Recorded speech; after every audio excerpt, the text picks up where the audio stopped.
So let's do a Tuesday as we get cranked up here on what has been a turbulent week with regard to money and stocks and all that. People got their mind on their money and the money on their mind, especially with the markets. Stock market rebounding today, looking pretty good at one point up 400 on the Dow. That was when the oil, you can sit here and track, and I've kind of kept an eye on it all day. You can track when oil goes down, the market goes up. At one point today, oil had gotten down to about 77 bucks, back down in a range that's actually a normal range for oil trading. We'd love to see it down around $50, but as many of you know, if you track anything with crude energy, you've got to keep it at a high enough level so that the drillers can drill. Even here domestically, if it gets down below $50 a barrel, they'll pull some oil rigs. They'll stop some exploration because there's not enough return to do all that investment to get this stuff out of the ground. But if it gets between 50 and they don't want it too expensive because then people cut back on their use, the demand curve goes down. So the oil industry kind of likes to keep it in a range. And that's kind of what we're dealing with now is trying to get it back into that normal trading range. This is all after all the politics that we talked about yesterday with the Strait of Hormuz and everything that's associated with that. I have had to explain this so many times, and I'll get it. Most people don't keep up with the geography of this region. And I'll go ahead and tell you if you want to really educate yourself, just pull up a map and study it of the Middle East and what are the proximity nations to Iran. And then you'll kind of see a picture of what's unfolding in the headlines a lot better when you hear about the strait and hear about shipping lanes and all this stuff. So what we've seen, our ships are going through, but this was interesting. The presumption was the U.S. Navy had begun escorting ships through the strait. Well, then spokesperson Caroline Levitt came out today. She just did her briefing with the White House just a little while ago, and she said we have not used a Navy escort yet. And there are a couple of ways to look at that. Is there a problem to CENTCOM? I mean, it's not like we got a lack of ships in the region. And here's what I think is going on. And I think it's probably a pretty sound strategy. If those ships can get through the Strait of Hormuz without any kind of military escort, then that's a good sign. That means the Iranians don't have the reach, and they're sneaky little bastards. They'll come up with something to try to shut the strait down again. And it means this is a more permanent opening. In other words, the U.S. Navy can't escort super tankers forever. And that would almost give a false sense of security. There's cynical people in the markets that believe the same thing. And so, what you want to see is the free flow without us having to do that. And so far, some of that has started happening, and that has really thrown the politics of the American left off quite a bit. They were counting on high oil prices staying here for weeks and months. One, it slows down the whole economy. Two, it gives them something to talk about, and they're losing that message by the hour. I saw a bunch of there are a couple of liberal morons that I used to not think were that liberal, and that somehow they were on my social media. And I'm not one to just boot people off. I don't care what they say. I don't pay attention to most of it. They were all posting when oil got above $100. Trump did this. Like when I saw that, I thought, well, no, not really. We're taking care of the mullahs in Iran. Iran did it. Iran threatened to close the Strait of Hormuz. And the insurance companies that wouldn't cover ships, yeah, they did it. Trump actually fixed it. He came up with an insurance plan and he came up with a military escort, encouraged the oil companies to get back at it. They got back at it, the price went down, which means it was artificially inflated to start with. So a lot of back and forth. Now, I would spend time as we get the show cranked up here today piling on the Democrats for being abject morons, especially with the shutdown politics that they're doing with our personal security. And we've had a couple of more incidents today. There was a shooting incident in Toronto, not in our country, but right across the border. Somebody shot at our consulate in Toronto. Nobody was hurt, but somebody went by and did a sort of a drive-by. There've been some other little incidents that we're keeping up with. I think one in Baltimore, there's been some exchange of gunfire with police, and it was near a synagogue. So people, we don't know yet whether or not that's going to be connected to any of the tension surrounding the war.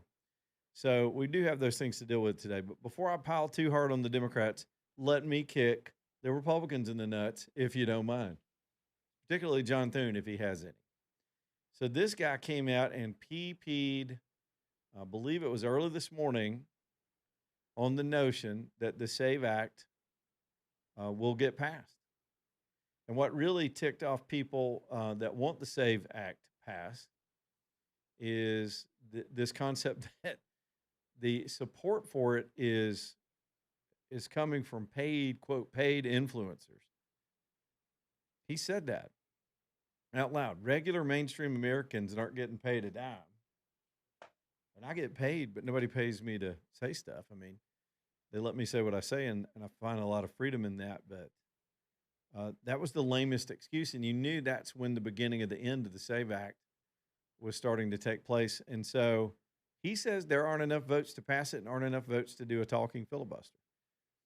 And not to take credit for this thought, because I was thinking the same thing, but the Glenn Beck show airs before mine does, so he gets to he gets to have first claim on some of these thoughts that we're all thinking. That just means all it means is the Senate Republicans are too lazy to maintain an actual filibuster.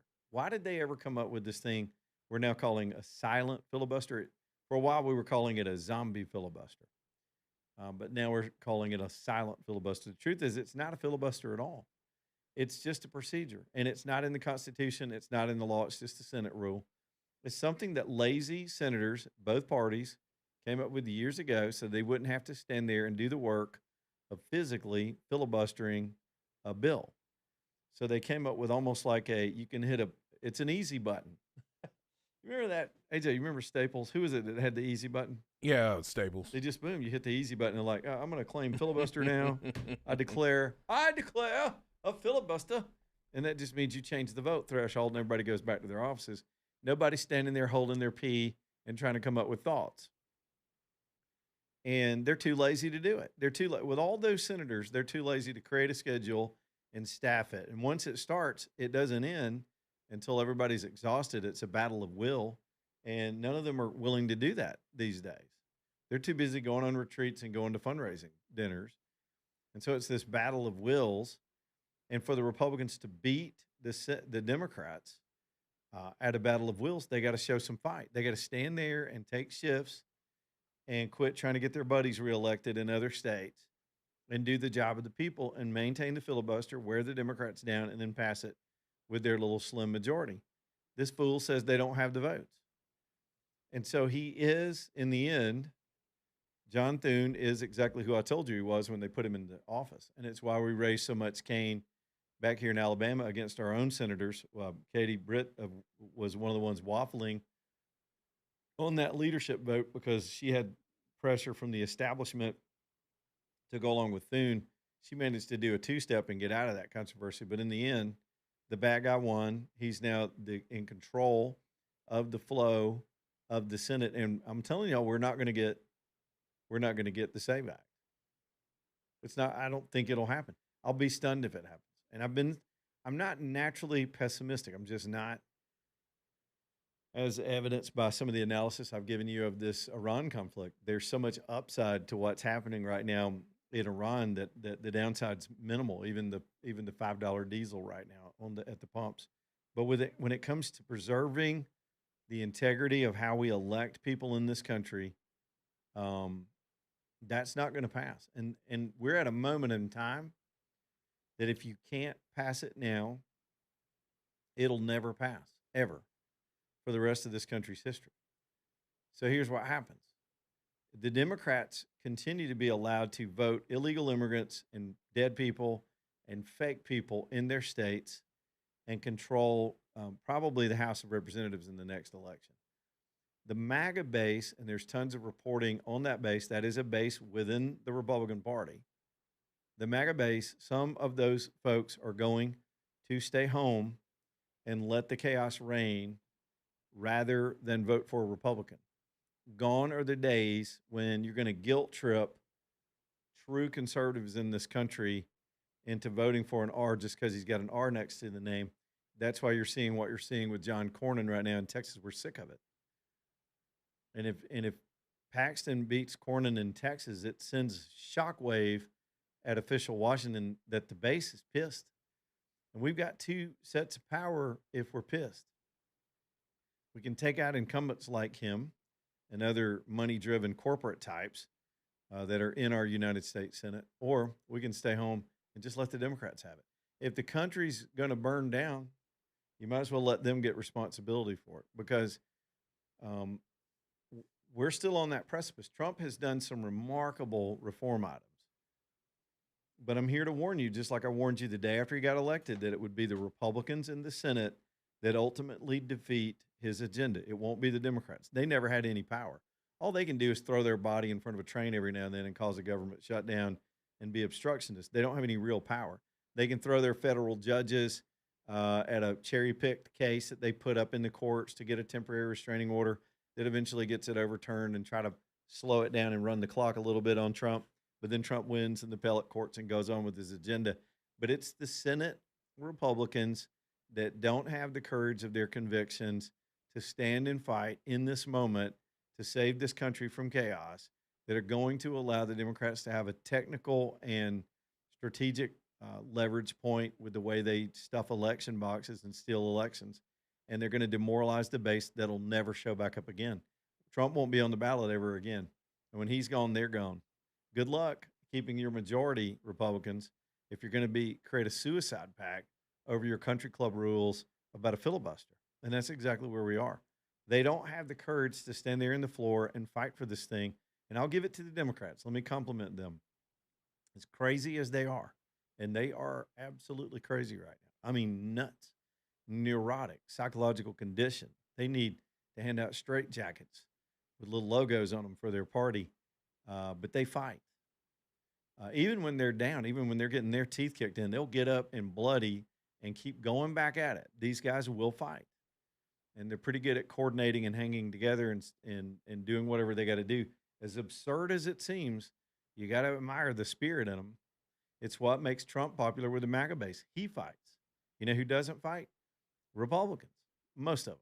Not all of them, clearly, but a lot of them that are the corporate driven establishment types. By the way, there's a graphic out today showing some of Thune's major supporters and who has control of these are major corporations, who's giving him the most money to his leadership PACs, to his own personal PACs.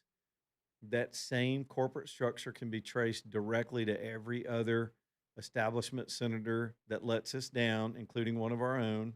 Same people, same money. That's who runs the Senate. We're at a moment, think about where we are.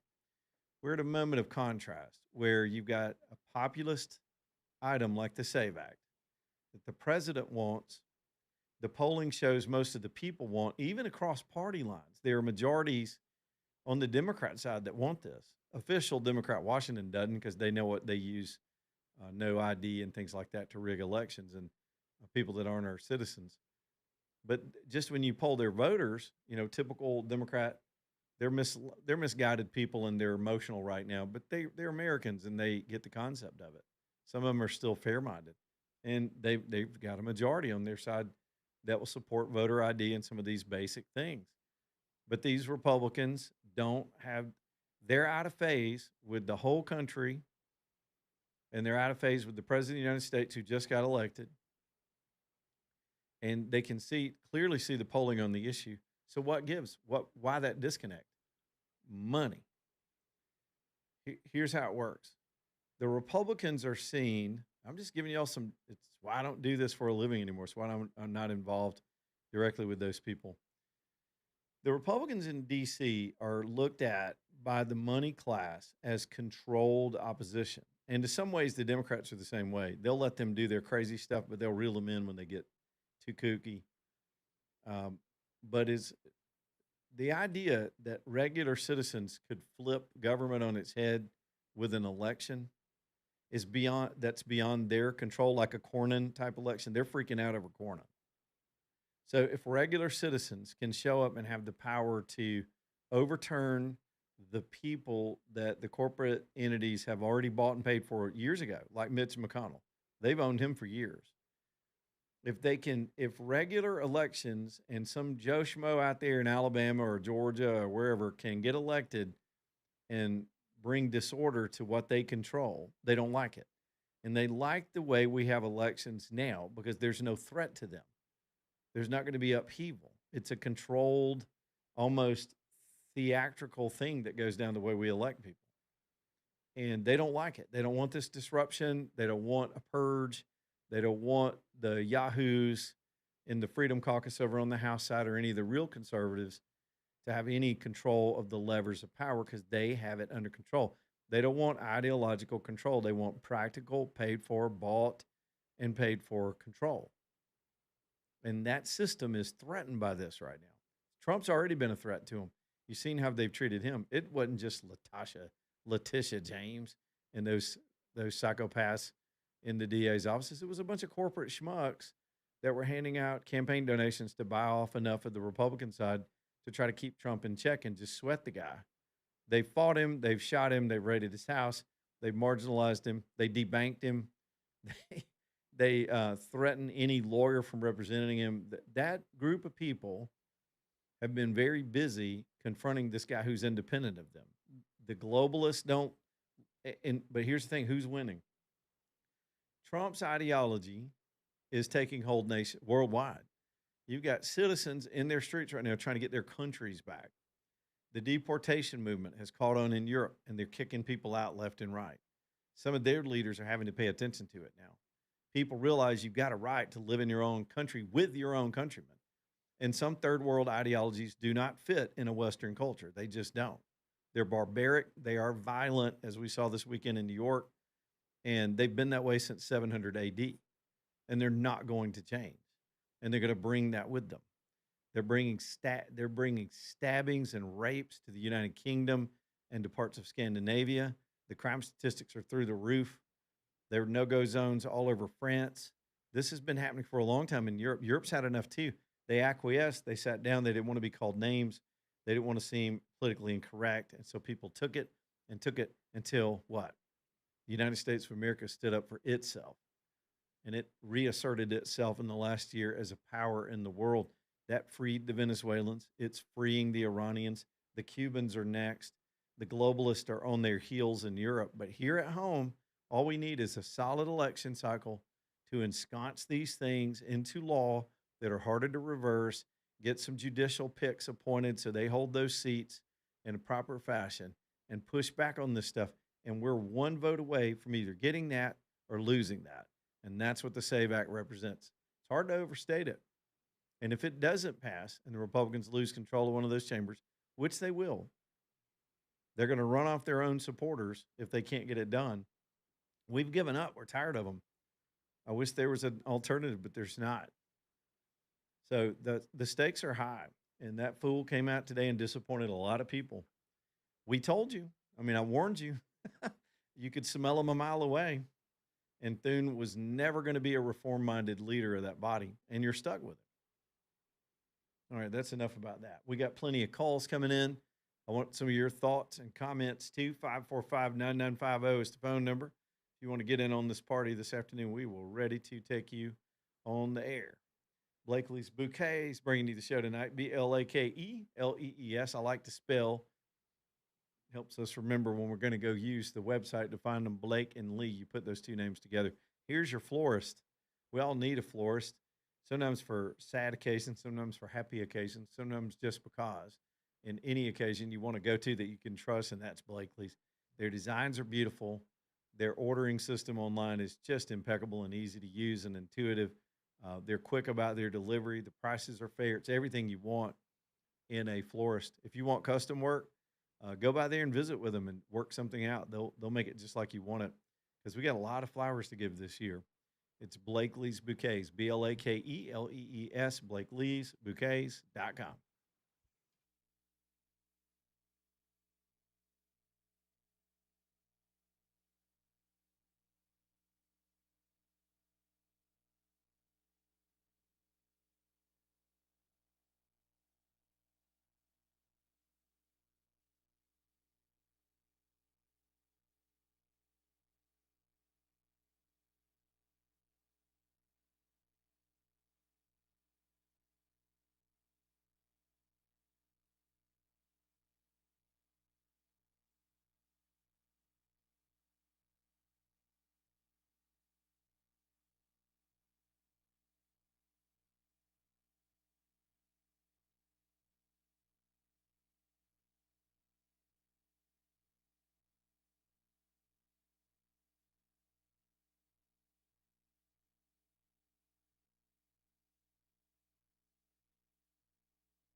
It's 227.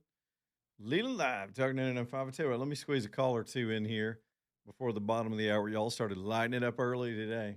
Let me start with who's holding the longest. It's going to be Jim over in Pell City. What's up, Jim? Hey, brother. I want to go fast. I don't want to take up too much of your time, and I want to share. I know you saw what happened last night in Cuba, but I just had to say it in case everybody didn't see it. There was no power in Cuba last night. The streets were black. The people lit the streets up, lit fires up in the streets, and took spray paint and spray painted Trump's name on the buildings as fast as they could walk. That just was an incredible event to me. Another thing, I've been listening to you since the week you started, you and AJ started, Yep. and I can't think of but maybe one time in all these years that I might not have agreed with you 100%. And that's an incredible average. We're like-minded, and it's great to have you here. One other thing, I have a friend who's in the car business, and I'm not going to advertise for anybody, but I am going to say this. I begged him to buy advertising on your show because he needs exposure in Yeah. Alabama real bad. It's Well, givemethevin.com. John Clay Wolf. He and I are pretty tight, but I begged him to come and buy some advertising from you this week, and I hope he will. And one well, more thing, all right, Jim. the great thing about the Iran war, Trump has deflated and punched a hole in the ill thoughts and the battle desire for China without firing a shot. China has decided that they cannot win. The people in China are yelling Trump's name. They're deflated. They know they can't win, and they're looking for another way to get their economy and their army back in position. But their army is deflated, and they don't want any part of Trump. And he did it by going to Iran, showing what we could do, and he never had to fire a shot. I want to tell you, I know that this Save Act can be done, and I know Trump's got an ace card up his sleeve Well, somewhere. I don't know. I hope he I'm does. certain he does. He's got to deal with these And I buffoons. Hey, Jim, I got to take the break. You're so thank you. kind, kind words. Sorry about your advertising, buddy, but we ain't got any room. Show's full, Clark. Back in a minute.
Well, if there's ever a time when you need my man Danny Knowles at the Knowles Group, it is now. Danny's got the program to get you on track, even in turbulent times like this. I know people are nervous, and I said it yesterday. I'm sure he's spending a lot of time on the phone with some of his clients, making sure they know this is why you have a financial advisor because they know how to weather storms. They know how to keep you from getting too excited when the market goes straight up because it's going to average out and it's those averages that get you your return, especially if you know the portfolios and the packages and the funds that get you there. And that's what his team does all the time at the Knowles Group. Noles, the KnowlesGroup.com. Y'all listen out for their show on Saturdays, Understanding Money with his whole team. A lot of them are his sons. I think they do such a good job on the radio show. And Danny's changing his office location. I think they're staying in the same building, just changing floors. I'm going to go do a show over there at the end of the month just to hang out with everybody and be able to see their new studios. It'll just be a fun thing to do with my old friend. We grew up together, and I always like to tell you that because it's more than just almost any of the advertisers here on the show. It's a personal reference because I really think the world of Danny and what he does. It's the KnowlesGroup.com, Noles, the KnowlesGroup.com. All right, let me get some more calls in here. We'll be chasing headlines all afternoon. There's nothing urgent in this very moment. So let me clear some of these early callers. Adam is up next. What do you know, Adam? What's on your mind? I know this, man. I can see now. Thank you to Really? you, good sir, and to Okay. Michelson Laser Vision. I had surgery about a month ago, and I am seeing free and clear now, man. It's a life changer. I try to tell people it's hard to describe how it just when you can open your eyes after 30, for me 30 years and not being able to see clearly and it's just always clear. It really is life changing is the only way to put it, I think, Adam. Absolutely, man. I'm 32, and I've Yeah. been blind all my life. I've been wearing glasses since I was, I want to say, 6 or 7. Yeah. Yeah. And getting to wake up and not have to put anything on and just be able to see, I know. dude, it's amazing. Adam, I appreciate you calling in here to say that, man. Thank you, sir. Thank you. I was trying to think of something funny to say, AJ, about all my vision puns I think I've used up over the years with Allen and Company. I don't know if I have any more to add. Let's get Chase in here. He's up next on a cell phone. What's up, Chase? Oh, not much, Leland. Y'all hit the head. Excuse me. Y'all hit the nail on the head, like as usual, calling everything out. I got a couple points I want to make. I'll try to rapid fire real quick. So number one, yeah, I could smell it a mile away. John Thune was going to act like he was all for getting the Save Act passed, and of course now that his buddy's under threat, he's wanting to hold it up because, Yep. like you said, country club Republicans don't want to fight. They want to keep from rocking the boat.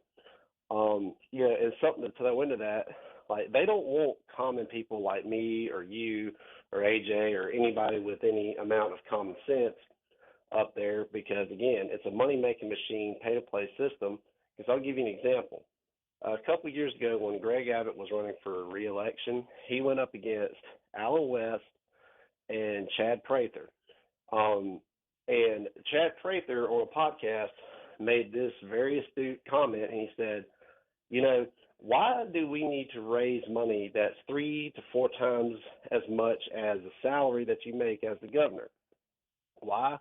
Because they want to weed out people who can't afford it so they can keep their elite buddies in the party so they don't have to worry about it. It's just basically they're exchanging hands because, oh, you put your time in and everything.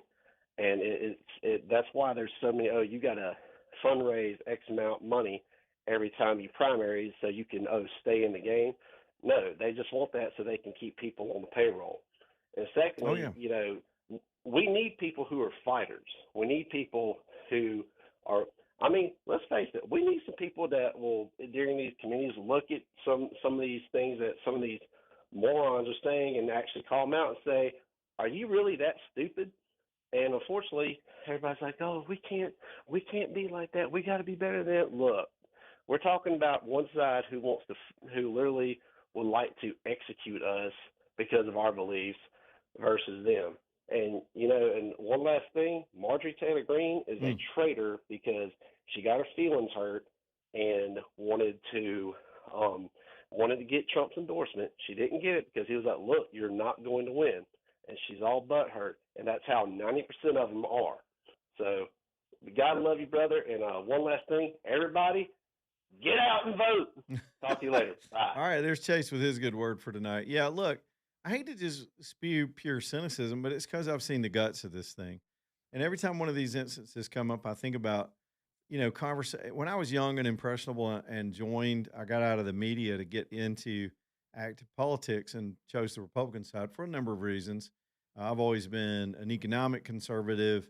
As you grow older, I think you become a little more, in some ways, when you mellow out and grow older, you're a little more open minded to certain things, but then closed minded to other things you found to be true based on your life experience. And so some of the conservative agenda would come and go, but most of that's phony anyway. These people don't believe what they're saying. They're saying what they're saying about their Christian faith and their love for the veterans and all this stuff just to get elected. I remember, and I wish I could remember the event when you get the other part of getting older is some of these events kind of merge together, and I don't want to give the wrong date and place. But I was at an event in DC. It was what they call a cattle call event. What does that mean?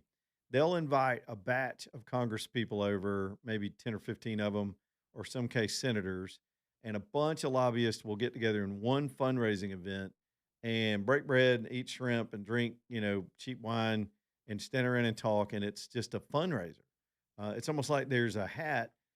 If there are 10 candidates there are 10 hats and there's 10 checks from each donor in the hat. And everybody collects that night.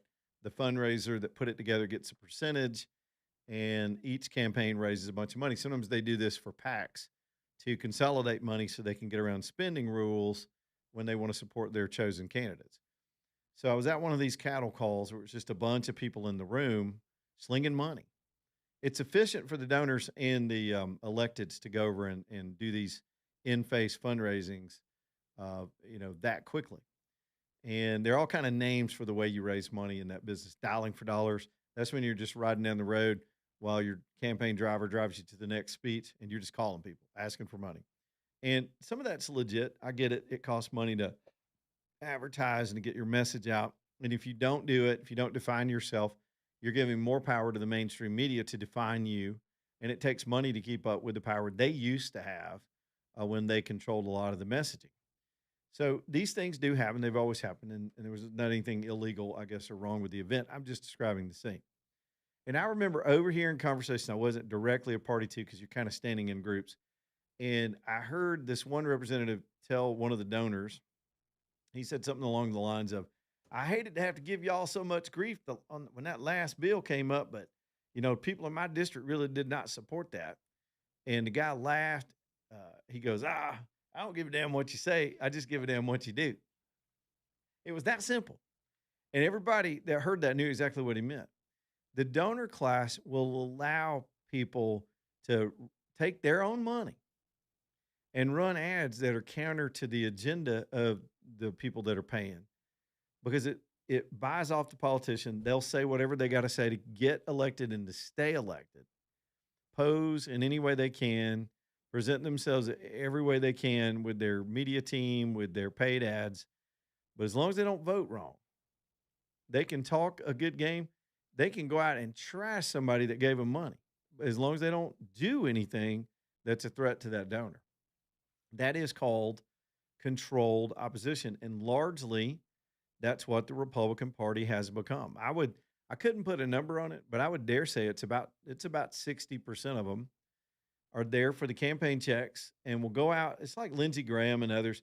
They will pose and talk tough and act like they're going to make a stand, and they never really get around to it. Y'all ever feel that way? It's like, I keep hearing y'all complain because you run on the problems. Y'all, I'm giving y'all some insight, okay? You run on controversy and problems that you're going to solve.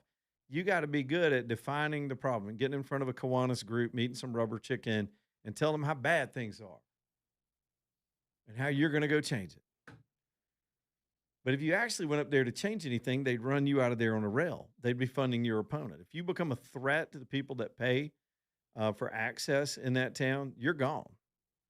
Not many people. And then if you keep like this Tim Burchett, I think he seems legit from East Tennessee. I bet he's not there much longer. He's going to get exhausted, beating his head on a wall. He's kind of a lone wolf. And there are plenty in the Freedom Caucus and some other good folks up there doing their best. They are so outnumbered by people that are up there. It's like Fred Thompson, the former Tennessee senator, said one time, some people go up there to do something and they stay up there to be something.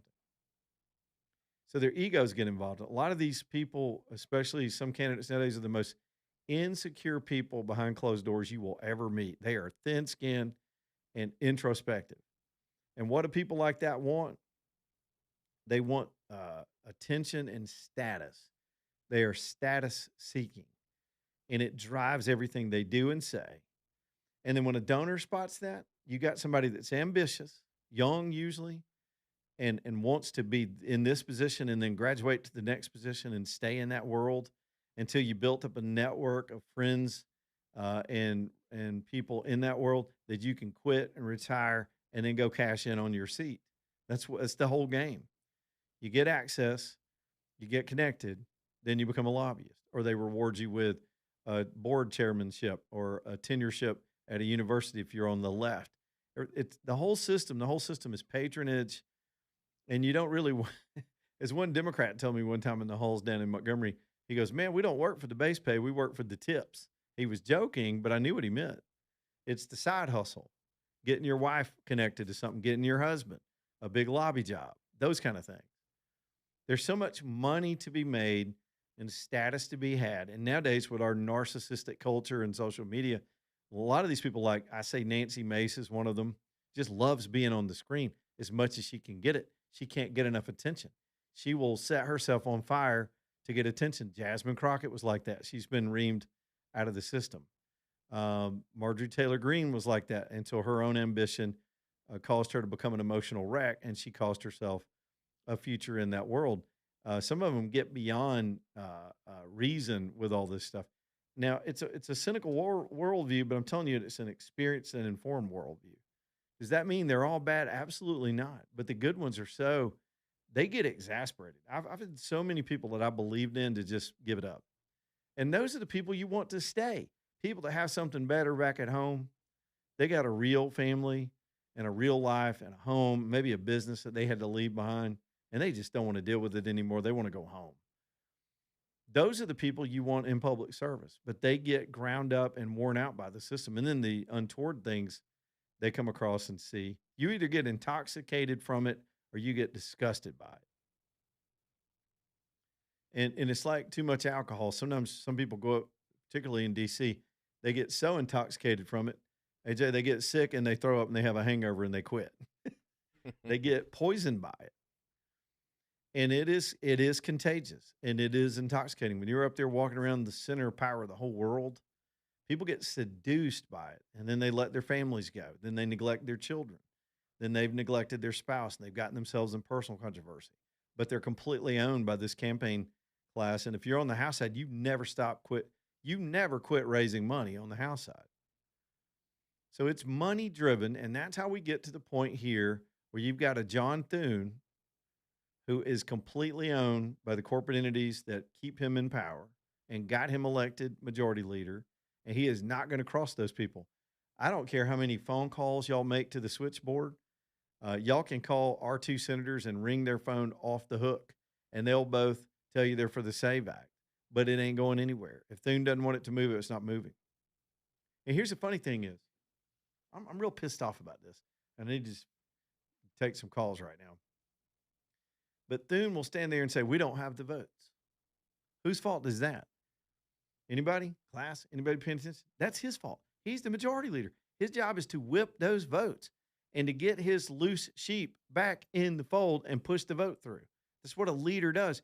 You corral your constituents, or you corral your caucus. And if you're the Republican leader, you get all your Republicans in the room and you give them the hell to pay speech, and you go out into the floor and you fight and you push it through. That's what Nancy Pelosi did. That's what Barack Obama used his leadership to do when he shoved through a very unpopular Obamacare healthcare plan. It's been a disaster, but I'll give him credit. They got it across the goal line. They had a tough uphill battle, but they did not quit, and they passed the damn thing. You cannot get that kind of fight out of these people in Washington that matriculate in their leadership through a money-driven patronage system that they're not going to buck. It'd be like biting the hand that fed them. They know who's in charge. You are not in charge. Republican voters are not in charge of Republican elected people. I wish we were.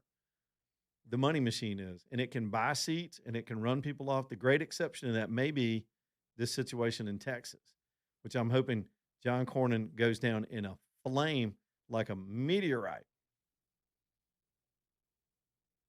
like a tornado girl. You remember that video clip we used to play? Steven's on a cell phone. What's up, Steven? Hey guys, what's going on today?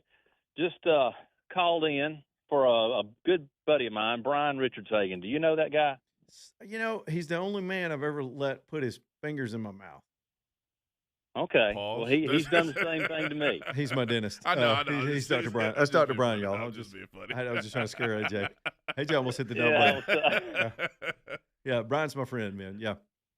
Yeah, so he's my best buddy too, and he's been my dentist for longer than I can remember. But so he has offered you guys there at the studio and maybe one more person a knife building trip. Yes. And I'm catching word that there's a holdup of some kind. Do we have a surrender monkey there in the station that's not wanting to come down, or what?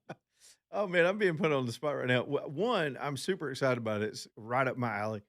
Two, it's mostly me. AJ, will you take some of the blame too? Sure. It's I've got to get a personal schedule ready for the spring because of some house projects I've got going on that are uncertain. And as soon as that timeline starts, I'll know what weekends are free. If that makes any sense. That does. It makes sense. You need a kitchen pass. Sort of. Yes, that's a good way to put it. I need Mama to be happy with the schedule and to get on the same page so I know which weekends I have free.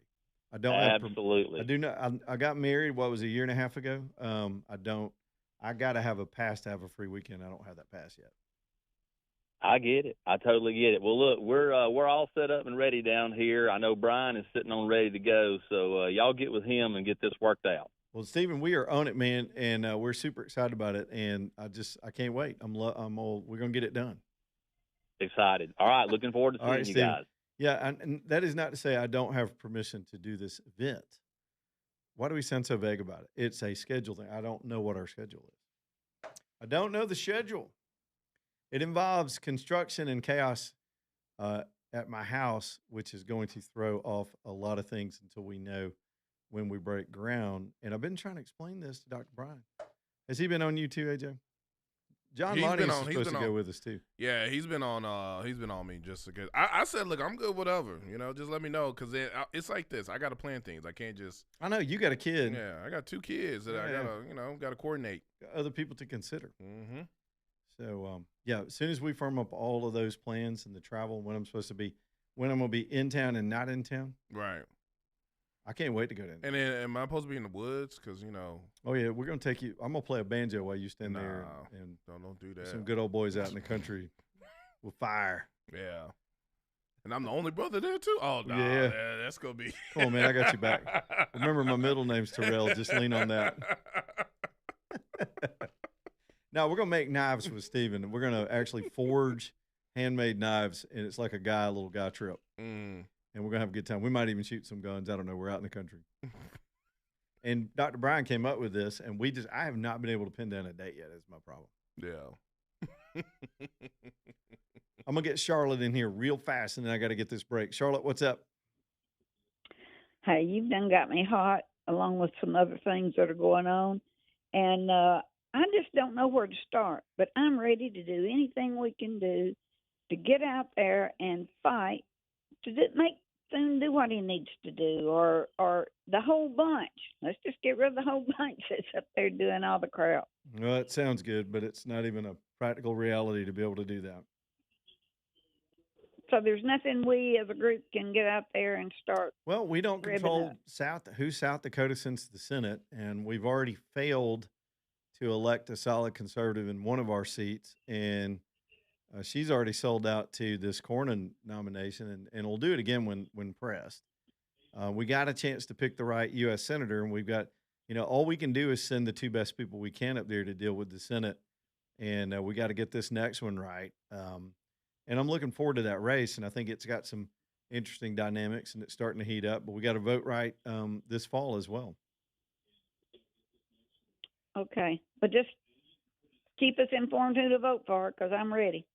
All right. Thank you, Charlotte. Bye. We definitely will. And I will have, by the way, I will have all those candidates on at some point in the Senate race and some of the larger races. I'm not going to get bogged down on Blount County Probate Judge Office. I mean, you know what I'm saying? We've got so many counties in the listening area. I can't get bogged down with some of the smaller races, but races that are of interest to the whole audience, largely the bigger statewide races, will in earnest. I'll be doing some interviews as those roll along. I try not to bore y'all with too many of those. It gets gratuitous. Hey, I got to take a break. Look at this. It's 55 after. Back in a minute.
All right, y'all. Alabama Bass bringing you the show tonight. If y'all are getting a little older, we're all getting older, and you're aging in place. You got a home you love, but man, it's starting to be a challenge to do the simple things. One of the easiest, quickest fixes to take care of one of those challenges is just get that old school tub shower combo out of your bathroom and get a nice, beautiful, stand up, safe, easy entry system. And that's what they specialize in at Alabama Bass. They'll come in 2 days, knock that project out. You'll have something beautiful.